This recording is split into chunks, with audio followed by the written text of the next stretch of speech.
Have you ever wondered if this is just how life is going to be in motherhood? The defeat that creeps in after yet another meltdown, another outburst, another day spent simply trying to survive. If you've ever felt hopeless, powerless, or wondered if anything will ever change, I want you to stay with me today. I'm taking you into what happened after one particularly devastating meltdown. More importantly, we're talking about hope and how to hold on to it when you can barely see what's ahead. Because sometimes the greatest thing you can gain isn't another strategy. It's the courage to keep taking the next step. Let's do this together. If you're tired of feeling helpless during your son's meltdowns and isolated by the stress it brings to your family, and you want simple steps to open communication, reduce outbursts, and bring more peace to your home, you're in the right place. Hey, I'm Cynthia, wife and boy mom. I remember having a child who looked typical, but spent hours falling apart at home. I learned how to stay confident during the stress of meltdowns and build connection without resorting to heavy-handed parenting. If you're ready to reduce the meltdowns and aggressive behavior and finally see that what you're doing is actually helping, then grab my hand. I am the mom you've been waiting to meet.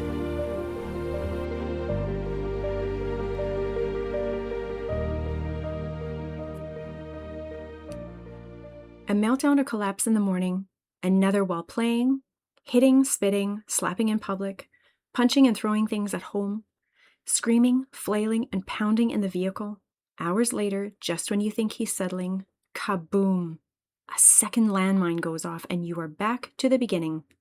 It's hard to admit that you aren't enjoying motherhood as much as what you imagined you would. Marilla on the Anne of Green Gables movie said, "If we could avoid catastrophe 2 days in a row, I might be able to make up my mind." I loved being a mom, but when I didn't know how to help my son, panic started to weigh me down. He was just little when it all started, but the thought of him growing bigger and stronger brought so much fear that he'd end up in jail if he kept escalating to punching and throwing things like he was. You feel like giving up, running away. Not really, maybe. Something to take the pain away. Maybe a vacation. When you are doing everything you can and years go by and nothing is changing, massive outbursts or refusal and falling apart would last for an hour or two or more, multiple times a day, day in and day out.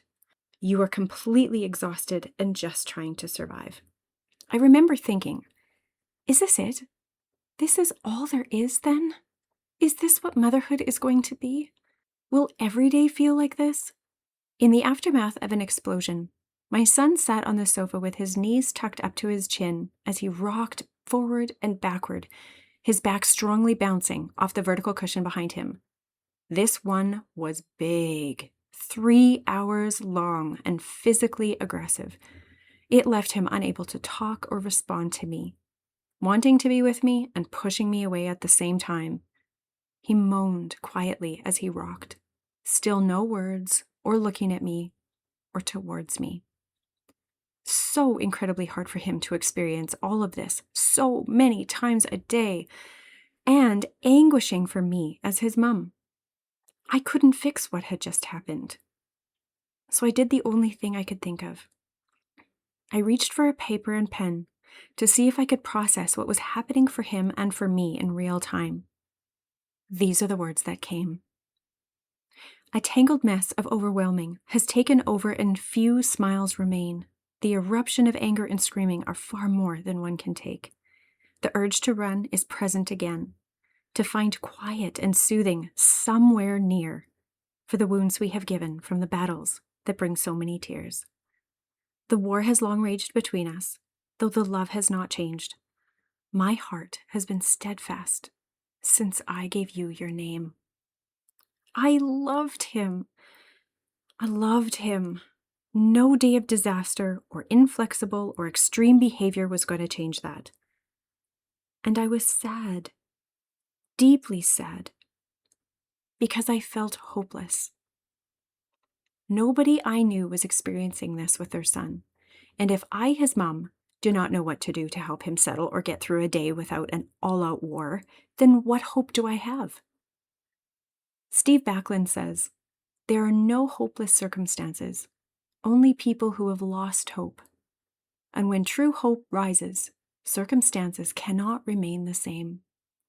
Could I risk believing that, you ask? You have to. It's here, right here, that you cannot give up.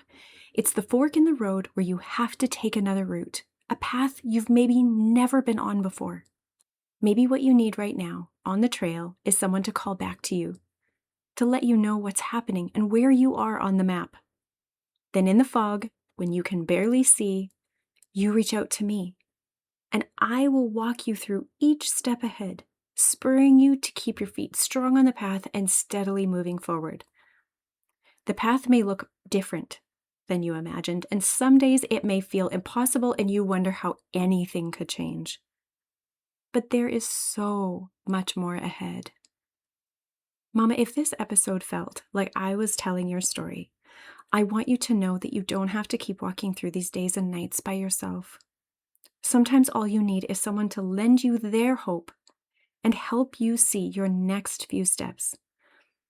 So if you're exhausted by the meltdowns, aggression, school refusal, and you're simply not sure what to do next, my 60-minute meltdown roadmap session is designed for exactly this.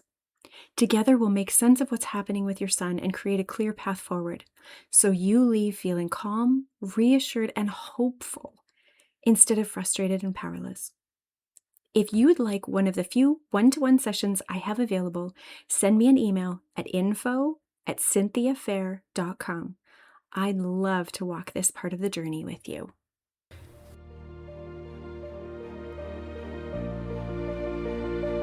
Hey Mama, I hope you enjoyed today's episode.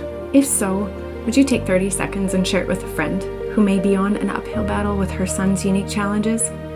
Also, please leave a quick review for the show on Apple Podcasts. It lights me up to know this podcast is helping you. All right, time to breathe and know that you have everything inside of you to courageously raise your brilliant son. I'll meet you back next week for another episode. Bye.